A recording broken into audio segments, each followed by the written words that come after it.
नमस्कार, आप देख रहे हैं न्यूज़ 7 हिंदी और मैं आपके साथ अन्वेषिका। आइए नजर डालते हैं उत्तर प्रदेश की मुख्य खबरों पर। फतेहपुर जिले में मोरंग खनन में चल रही बड़े पैमाने पर भ्रष्टाचार और अवैध ओवरलोडिंग के खेल पर लखनऊ एसटीएफ ने बड़ा कदम उठाया है। एसटीएफ ने मोरंग लदे ओवरलोड ट्रक के साथ 2 लोकेटरों को गिरफ्तार किया है। जांच के दौरान लोकेटरों के मोबाइल से अहम जानकारी सामने आई है, जिससे पता चला है कि व्हाट्सएप के माध्यम से लोकेटरों के बीच बातचीत की जाती थी और ओवरलोड वाहनों की आवाजाही को सही ठहराया जाता था। इस मामले में खनन अधिकारी और उसके गनर, आरटीओ अधिकारी और ड्राइवर समेत कुल 6 लोगों के खिलाफ एफआईआर दर्ज की गई है। वहीं बताते चले कि अधिकारी और कर्मचारी अपनी मिली भगत के चलते ओवरलोड वाहन बिना रवाना किए या नियमों की अनदेखी करते हुए चला रहे थे। मोरंग खदानों से बड़े पैमाने पर यह अवैध ओवरलोडिंग का खेल लंबे समय से जारी था। एसटीएफ लखनऊ के निरीक्षक दीपक की तहरीर पर थरियाव थाना में एफआईआर दर्ज की गई है। फतेहपुर से मनीष कुमार की रिपोर्ट। गोंडा जिले में स्वच्छ भारत अभियान के उद्देश्यों के विपरीत नगर पालिका क्षेत्र में नालियां और नाले कूड़ा कचरे से भरे हुए हैं, जिससे शहर की सड़कों पर पानी भर जाता है और लोगों के घरों और साथ ही साथ दुकानों में पानी घुस जाता है। स्थानीय निवासियों ने सफाई के लिए बार बार नगर पालिका में शिकायत की है, लेकिन अधिकारियों का जवाब केवल हो जाएगा तक सीमित रह जाता है, जबकि वास्तविक कार्यवाही नहीं होती। जब सफाई कर्मी मोहल्ले में पहुंचते हैं तो कभी कभी दुकानदार और स्थानीय लोग उनका मार्गदर्शन करते हैं, लेकिन इसके बावजूद सफाई कर्मी गुस्से में आ जाते हैं और काम करने से इनकार कर देते हैं। साथ ही नगर पालिका और जिला प्रशासन की उदासीनता के कारण गोंडा में स्वास्थ्य की स्थिति गंभीर होती जा रही है। वहीं कूड़े और पानी के जमाव के कारण मच्छरों की संख्या बढ़ गई है, जिससे डेंगू, मलेरिया, खांसी और बुखार जैसी बीमारियां तेजी से फैल रही हैं। जिले के मुख्य अस्पताल में भी स्थिति बेहद चिंताजनक है, जहां गेट के अंदर पानी जमा होने के कारण मरीजों और आगंतुकों के आने जाने में गंभीर परेशानियों का सामना करना पड़ रहा है। सफाई का रोज ये महीने हो जाते हैं, नाली की सफाई नहीं होती है, इसी भरा होता बच जाता है। महीने इसमें जो मच्छर पैदा हो रहे हैं, इस मच्छरों के कारण हमारे यहाँ के जो बच्चे निकलते हैं या जो कस्टमर आते हैं, सभी को चाहे स्वच्छ भारत अभियान जो चलाया जा रहा है, इसको लेकर के क्या कहेंगे आप? इसको लेकर के एक है, सबसे बड़ी चीज सख्ती होनी चाहिए इस नगर पालिका के ऊपर कि वो जो भी अगर गंदगी फैला रहा उसके ऊपर जुर्माना करें। हमारा तो यही मानना है। जैसे लोग जो खाते हैं, बगल में समोसे की दुकान है, लोग खाया उसके अंदर नाली में डाल दिया और ना समोसे वाला दुकान वाला कोई बोलता है और ना वो स्वयं व्यक्ति चाहता है। तो सबसे बड़ी तो जागरूकता इस चीज के लिए करना चाहिए। जब तक इसके ऊपर सख्ती के साथ शिकायत की इस बारे में, इसके लिए नगर पालिका गए हुए थे, जाकर के बोले भी वहाँ पर लोगों से, तो उन्होंने कहा मेरे पास सफाई नायक जो है उनसे कहा गया, मुख्य शिकायत सफाई नायक से कहा गया, जो इस समय राजेंद्र नगर के सफाई नायक है राजकुमार, उनसे कहा गया। तो उन्होंने कहा कि यहाँ पर हमारे पास आदमी नहीं है, अब आप चाहिए तो जाके जहाँ शिकायत करना चाहिए कर दीजिए।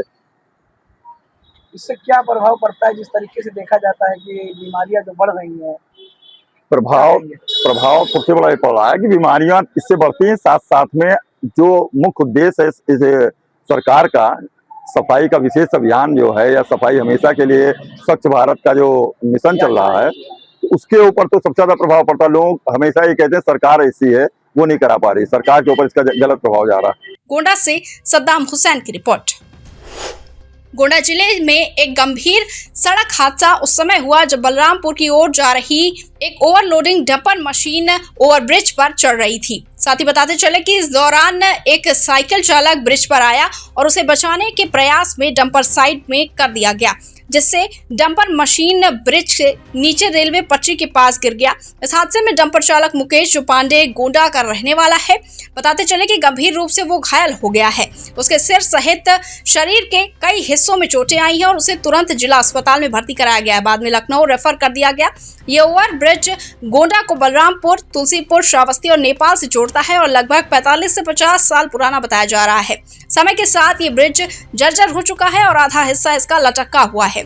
भारी वाहनों के आने जाने से ब्रिज लगातार हिलता रहता है और ऊपर से 4 पहिया वाहन गुजरने के साथ साथ नीचे रेलगाड़ियां भी चलती रहती हैं, जिससे कभी भी बड़ा हादसा होने का खतरा बना रहता है। साथ ही स्थानीय प्रशासन और रेलवे अधिकारियों के लिए ये चेतावनी है कि ब्रिज की स्थिति तत्काल खतरे के स्तर पर है और इसे सुधारने या बंद करने की आवश्यकता है, ताकि भविष्य में किसी बड़े हादसे को रोका जा सके।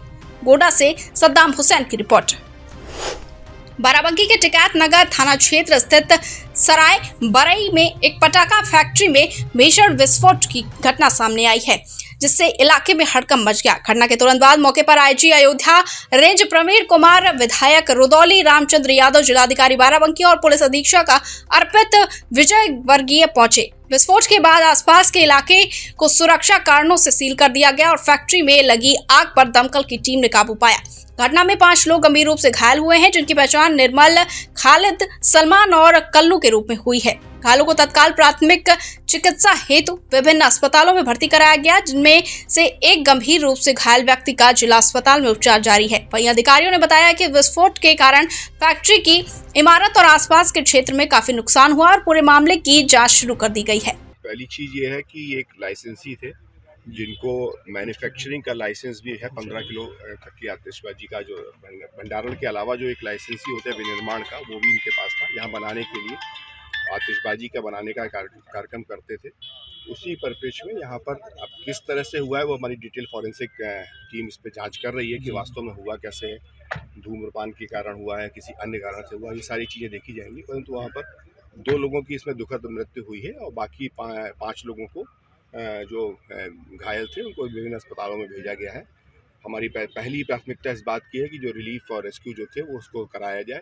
अभी इसको कोऑर्डिनेट करके आग इसमें बुझा ली गई है, और परंतु फिर भी चूँकि आतिशबाजी की चीज़ें रहती हैं तो लिहाजा इसमें पूरी सावधानी बरती जा रही है। फॉरेंसिक एविडेंस इसमें कलेक्ट किए जाते हैं और बाकी इसमें हम लोग डिटेल गहराई से देखेंगे। पहली प्राथमिकता हमारी होती है कि घायलों का समुचित इलाज हो सके, उसको हम लोग करा रहे हैं। बाराबंकी से अली चांद की रिपोर्ट।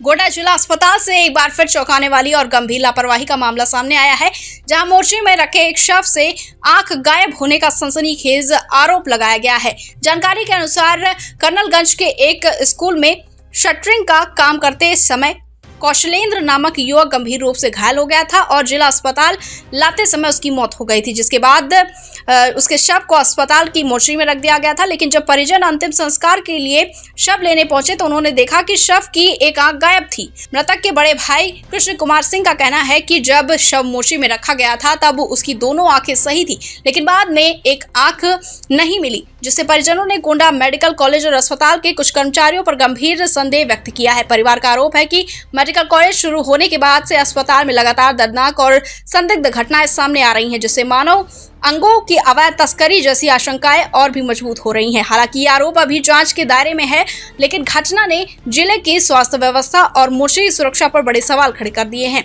और स्थानीय लोग प्रशासन से तत्काल पारदर्शी और सख्त कार्रवाई की मांग कर रहे हैं। गोंडा से सद्दाम हुसैन की रिपोर्ट। उत्तर प्रदेश के बुलेटिन में बस इतना ही। बने रहिए न्यूज़ 7 हिंदी के साथ।